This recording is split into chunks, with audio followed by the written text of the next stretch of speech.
এই কাহিনীর সমস্ত চরিত্র এবং ঘটনা কাল্পনিক। বাস্তবে জীবিত বা মৃত কোনো ব্যক্তি অথবা কোনো ঘটনার সাথে মিল থাকলে তা সম্পূর্ণ অনিচ্ছাকৃত ও কাকতালীয়। গল্পে ব্যবহৃত অপ্রাকৃতিক ও অলৌকিক ঘটনা শুধুমাত্র কাহিনীর পরিবেশনার উপক্রম মাত্র। কুসংস্কার বিশ্বাস করবেন না, কুসংস্কার ছড়াবেন না। আপনারা শুনছেন মণ্ডল স্টুডিও থেকে ভৌতিক কাহিনী।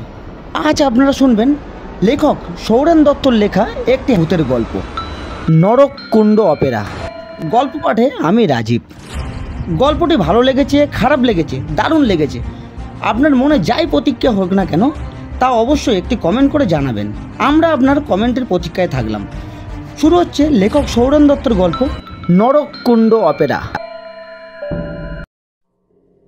ধরণী মাইতি ঢাকা থেকে বাড়ি ফিরছেন।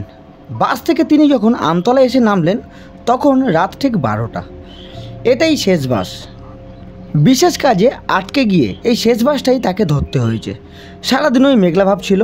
সন্ধ্যার পরে সামান্য একটু বৃষ্টিও হয়েছে। এই সামান্য বৃষ্টিতেই দু এক জায়গায় একটু একটু জলও জমে আছে। তিনি যাবেন গৌরীপুর। বারুইপুর রোড ধরে তাকে যেতে হবে। সেখানে গাড়ি থেকে নেমে ঘণ্টাখানেক হাঁটলে তারপরে তার বাড়ি। এদিককার বাস যে বন্ধ হয়ে গেছে রাত 9টায় তা জানা কথা। রাত 9টাতেই এখান থেকে শেষ বাস ছাড়ে। তবে বাস বন্ধ হয়ে গেলেও রিক্সা থাকার কারণে কোনো রকম অসুবিধা হয় না যাত্রীদের। তবে পয়সা একটু বেশি খরচ হয় এই যা। অন্যান্য দিন কত রিক্সা থাকে এই সময়, কিন্তু আজ আর কোনো রিক্সা দেখা গেল না। সন্ধ্যার পরে বৃষ্টি হতে রিক্সাওয়ালাগুলো গাড়ি নিয়ে বাড়ি চলে গেছে। বড়ই সমস্যায় পড়লেন ধরণী মাইতি। এতটা পথ তিনি যাবেন কি করে? হেঁটে যাওয়াটা তেমন কোনো কঠিন ব্যাপার নয়, কিন্তু রাত অনেক হয়েছে, তিনি একা। এই অবস্থায় হেঁটে যাওয়া মুশকিল। ধরণীবাবু ভাবছেন কিভাবে এই সমস্যার সমাধান করা যায়। কাছাকাছি কোনো আত্মীয় স্বজনের বাড়ি থাকলে তাদের বাড়িতে গিয়ে হয়তো রাতটুকু কাটানো যেত, কিন্তু কাছাকাছির মধ্যে তার কোনো আত্মীয় স্বজনের বাড়ি নেই। অনেক ভেবেচিন্তে শেষ পর্যন্ত একাই হাঁটতে শুরু করলেন ধরণীবাবু। পথের মাঝে তো আর পড়ে থাকা যায় না, বাড়িতে পৌঁছাতেই হবে। তাহলে আর অযথা সময় নষ্ট করে লাভ কি?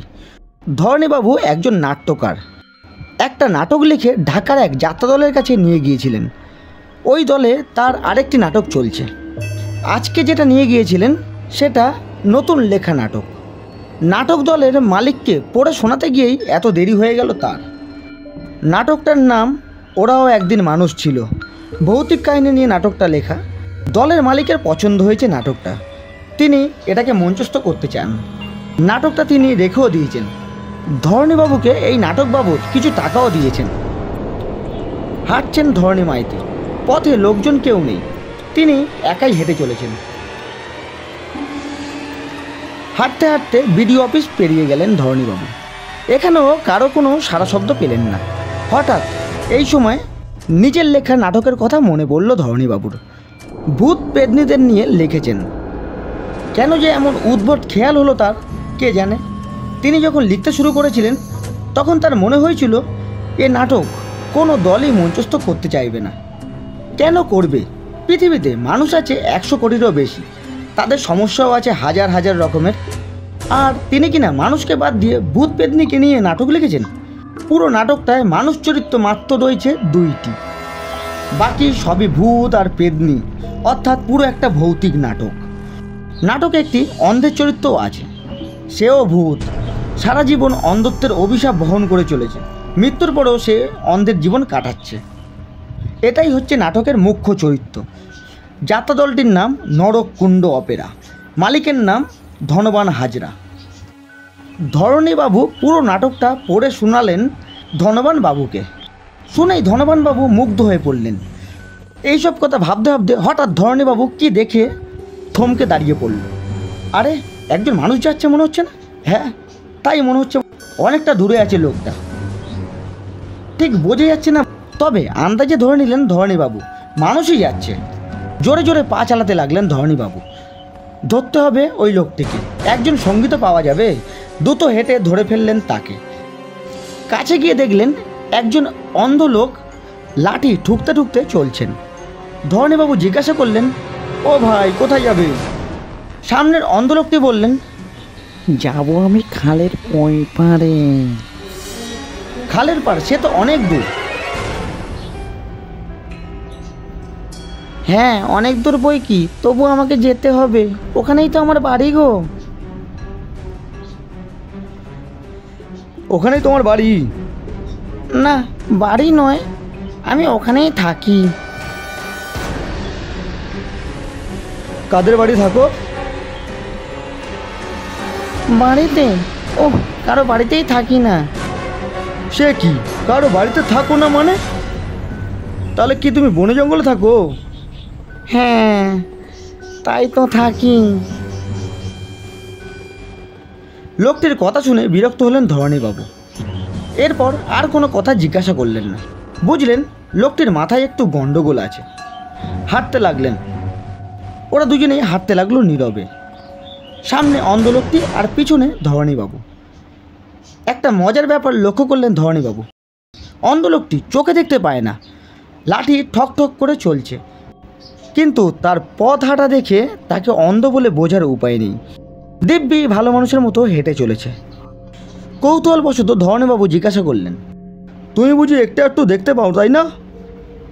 লোকটি বলল, অন্ধ কি দেখতে পায়? আমি কিছুই দেখতে পাই না। কিছুই দেখতে পাও না? তাহলে ওভাবে পথ হাঁটছো কি করে? কি করে যে হাঁটছি তা তো আমি জানি না, অথচ হাঁটতে আমার কোনো কষ্ট বা অসুবিধা হচ্ছে না।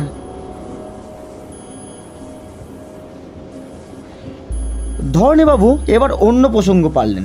বললেন, কোথায় গিয়েছিলেন তুমি? অন্ধ মানুষ যখন, ফিরতে এত রাত করলেন কেন? লোকটা বলল, রাত কি আর আমি ইচ্ছে করে করেছি? পথে 5 জনের সঙ্গে কথা বলতে বলতে এত দেরি। তোমাকে অনেকে চেনে বুঝি? চিনবে না, অনেকেই চেনে। তুমি তো খালের পাড়ে যাবে বললে। আমার বাড়ি ফেলে আরও 3 কোষ গেলে তবে খাল পার পাবে। অতপর তুমি যাবে কি করে এত রাতে? তার চেয়ে আমি যা বলি তা শোনো। বলুন। রাতটুকু আমার বাড়িতে থেকে কাল সকালে যাবে। তোমার থাকার কোনো অসুবিধা হবে না। আমার বৈঠকখানার ঘরটা তো খালিই পড়ে থাকে, সেখানেই তুমি থাকতে পারবে। রাতে এক মুঠো খাবার ভাবনাও তোমাকে করতে হবে না। লোকটা বলল, থাকা খাওয়ার সমস্যা তো বড় ব্যাপার নয়, রাত 1:30টার মধ্যে আমাকে ওই খালপাড়ে পৌঁছাতেই হবে। 1:30টার মধ্যে পৌঁছাবে? অসম্ভব, এখন তো রাত প্রায় 1টা। 1:30টার মধ্যে তুমি কি করে পৌঁছাবে? আমার বাড়ি পর্যন্ত যেতেই তো 1:30টা বেজে যাবে। লোকটা বলল, কী করে পৌঁছাবো তখন দেখতে পাবেন, এখন তো চলুন। ধরণীবাবু হঠাৎ আর দেখতে পেলেন না ওই লোকটিকে। আরে গেল কোথায় অন্ধ লোকটা? আর দেখা যাচ্ছে না কেন? পরক্ষণেই তার সামনে একটু তফাতেই দেখতে পেলেন লোকটাকে। সে আগের মতোই হাঁটছে। এবার ওরা পাড়ার রাস্তা ধরলেন। পাকা নয়, ইট বিছানো রাস্তা। ধরণীবাবু বললেন, আচ্ছা তুমি তো চোখে কিছুই দেখতে পাওনি, তাহলে এবার যে ডান দিকে ঘুরেই পাড়ার পথ ধরতে হবে তা তুমি জানতে বা বুঝতে পারলে কি করে? লোকটা বলল, রোজ যাই, গিয়ে গিয়ে অভ্যাস হয়ে গেছে, কোথায় কি আছে সব আমার জানা। ধরণীবাবু বললেন, অনেক বিজ্ঞ লোকের মুখে শুনেছি অন্ধদের স্মৃতিশক্তি নাকি প্রবল হয়। এখন দেখছি তাদের কথা ভুল নয়। লোকটা বললেন, তাঁরা ঠিকই বলেছেন। এবার আরও জোরে জোরে পা চালাতে লাগলেন অন্ধ লোকটি। ধরণীবাবু অবাক হয়ে যাচ্ছেন অন্ধ লোকটার হাঁটার গতি দেখে, কিন্তু সে ঠিকঠাকই লাঠি ঠকঠক করে হেঁটে চলেছে। এত জোরে হাঁটছে যে তিনি অন্ধ লোকটার সঙ্গে পাল্লা দিয়ে হাঁটতে পারছেন না। হঠাৎ নাম জিজ্ঞাসা করে বসলেন ধরণীবাবু। তোমার নাম কি? লোকটা বলল, নাম? নাম জেনে কি করবেন? খালের পাড়ে গিয়ে আবার আমার খোঁজ করবেন নাকি? ধরণীবাবু বললেন, ওদিকে যদি যাই তো খোঁজ করব। ওদিকে আমার আত্মীয় স্বজনের বাড়ি আছে, আমার এক নাট্যকার বন্ধুর বাড়িও ওই দিকে। লোকটা বলল, আমার কোনো নাম নেই, আগে অবশ্য একটা নাম ছিল, গদাই, গদাই মাঝি। ওই নাম এখন মুছে গেছে। তুমি তো দেখছি পাগলের মতো কথা বলছো, নাম আবার কখনো মুছে যায় নাকি? ওটাই তো পরিচয়। এবার হো হো করে হেসে উঠল অন্ধ লোকটি। কি বলছেন বাবু? সে হাসি আর থামতে চায় না। ধরণীবাবু বললেন, হাসছো যে? আমি কি কোনো হাসির কথা বলেছি নাকি? লোকটা বললেন,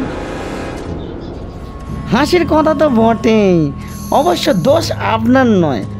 আমাকে চিনতে পারেননি বলেই এইসব কথা বলছেন। আমার পরিচয় জানলে। ধরণীবাবু ভাবতে লাগলেন লোকটার কথা। তার মানে লোকটার পরিচয় কি তাহলে?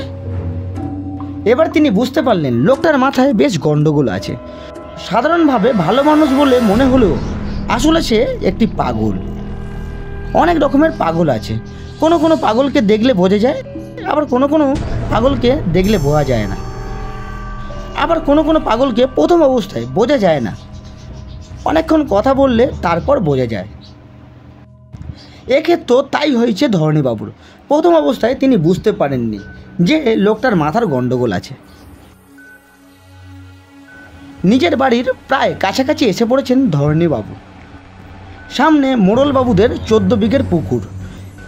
এ অঞ্চলে এত বড় পুকুর আর কোথাও নেই। লোকে এই পুকুরটিকে বলে 14 বিঘের পুকুর। এই পুকুরটি পার হলেই খানিকটা গেলেই ধরণীবাবুর বাড়ি।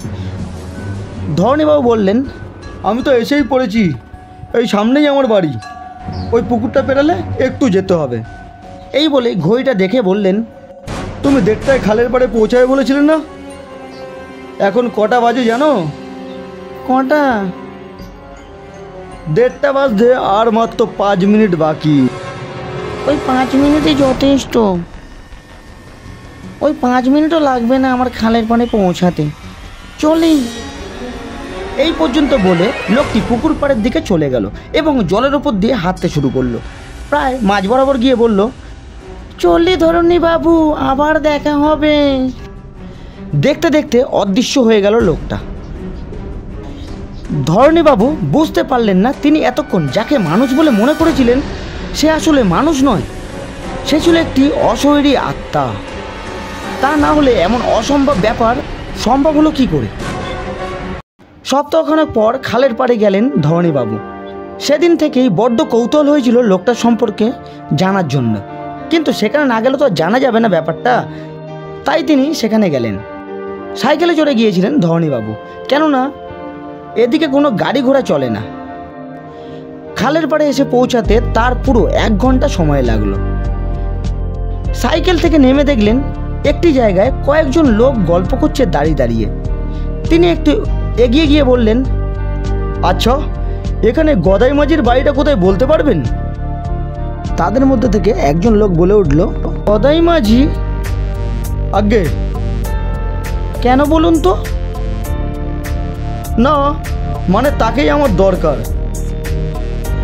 লোকটা বলল, গদাই মাঝি আমার বদ্দার নাম। গত বছর শ্রাবণ মাসে মারা গিয়েছেন তিনি। পক্স হয়ে অন্ধ হয়ে গিয়েছিলেন বছর 7 আগে। তারপর গত বছর। কিন্তু আপনি বদ্দার খোঁজ করছেন কেন? আসছেন কোথার থেকে? এরপরই পুরো ঘটনাটা খুলে বললেন ধরণীবাবু। একথা শুনে সবাই তো হতবাক। আপনারা শুনছিলেন সৌরেন দত্তের লেখা একটি ভৌতিক গল্প, নরককুণ্ড অপেরা। গল্পটি কেমন লাগলো অবশ্যই একটি কমেন্ট করে জানাবেন। আর ভিডিওটি ভালো লাগলে অবশ্যই লাইক করে চ্যানেলটিকে সাবস্ক্রাইব করে দেবেন।